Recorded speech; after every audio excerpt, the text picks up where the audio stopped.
ذريتهم. الحمد لله الذي وفق من شاء من عباده إلى الخير وجعله سببا لمرضاته، وحبب إليهم العمل الصالح وجعله سببا من أعماله ورضاه، وأثابهم على ذلك ثوابا جزيلا فإياه يحمدون ويشكرون. سبحان من نسب البيوت إليه وجعلها بيوتا للقدوم عليه، حتى على عمارتها وصيانتها، وأثاب من فعل ذلك سعادة الدنيا والآخرة. قال تعالى: إنما يعمر مساجد الله من آمن بالله واليوم الآخر.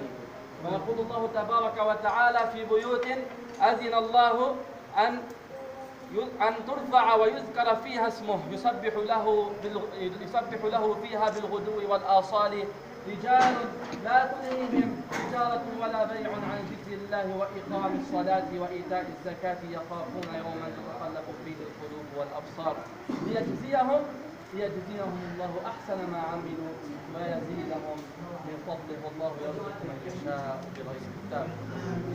أبناء الحاج مصطفى المزوق وأبناء الحاجة سهيلة عيداني نحسبهم من عباد الله الصالحين، شيدوا بيتا من بيوت الله برا بوالديهم وذكرا حسنا لهما وصدقة جارية عنهما. بارك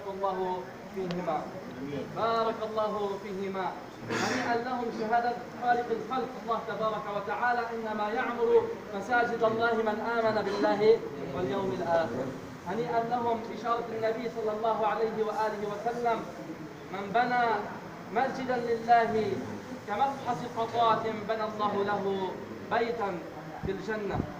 وهنيئا لهم قول النبي صلى الله عليه وآله وسلم: من بنى مسجدا يبتغي به وجه الله بنى الله له مثله في الجنة.